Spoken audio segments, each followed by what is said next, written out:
அவல் உப்புமா அதை எப்படி பண்ணலாம் வாங்க பார்க்கலாம். இதுக்கு தேவையானது கேரட்டையும் உருளைக்கிழங்கையும் இது போல் பொடியாக நறுக்கி வச்சுக்கணும். பின்ன கொத்தமல்லி தழை, சின்ன வெங்காயம், பச்சை மிளகு, நிலக்கடலை, தாளிக்கிறதுக்கு உளுந்து பருப்பு, கருவேப்பிலை.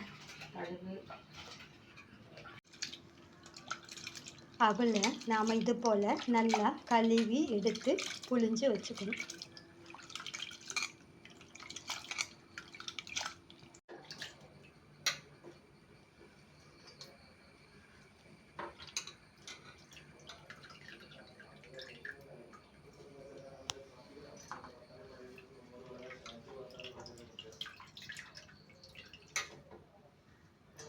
தேங்காய் எண்ணெயில் குறைச்சி கடுகு இட்டு கடுகு நல்லா பொரிஞ்சு வந்த பிறகு நாம் ஒன்று ஒன்றா ஆட் பண்ண போகிறோம். தேங்காய் எண்ணெயில் பண்ணால் டேஸ்ட்டாக இருக்கும். இப்போது கடுகு வெடிச்சிருச்சு. கடுகு வெடித்த பிறகு நாம் உளுந்து பருப்பு சேர்க்குறோம்.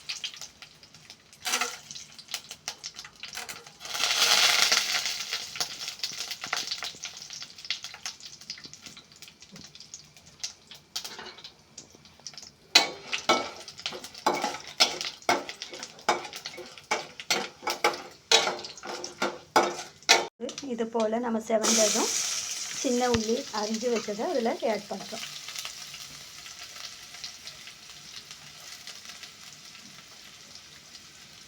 அதுக்கப்புறம் கேரட்டும் உருளைக்கிழங்கும் பொடியாக நறுக்கி வச்சதை அதோடு சேர்க்குறோம். இன்னும் கொத்தமல்லி தழை, கருவேப்பிலை தழை, பச்சை மிளகாய் எல்லாத்தையும் போட்டு ஒரு நல்லா வதக்கி விடணும்.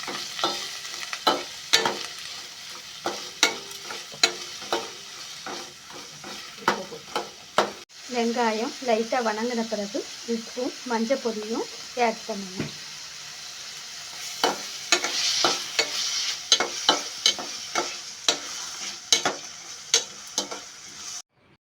உருளைக்கிழங்கும் கேரட்டும் வேகிற அளவுக்கு 1 டம்ளர் அவலுக்கு 1/4 டம்ளர் தண்ணி ஊற்றினா போதும்.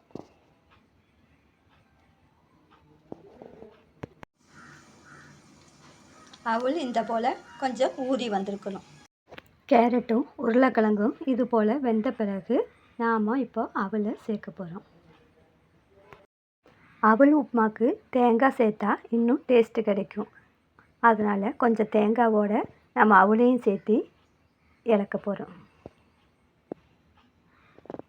டேஸ்ட்டுக்கு வேண்டி நாம் நிலக்கடலையும் சேர்த்துறோம். நிலக்கடலை ஒரு ஆப்ஷன் தான், முந்திரி பருப்பும் சேர்த்துக்கலாம்.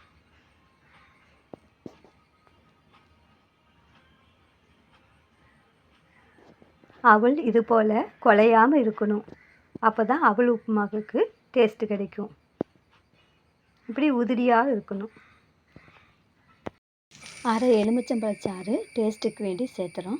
இறக்கி வச்சதும் 1/2 ஸ்பூன் நெய் விட்டு நல்லா இறக்கி கொடுக்கணும். அப்போ அவல் உப்புமா சூப்பராக இருக்கும். அவல் உப்புமா ரொம்ப டேஸ்ட்டாக வந்திருக்கு. நீங்களும் பண்ணி பாருங்கள்.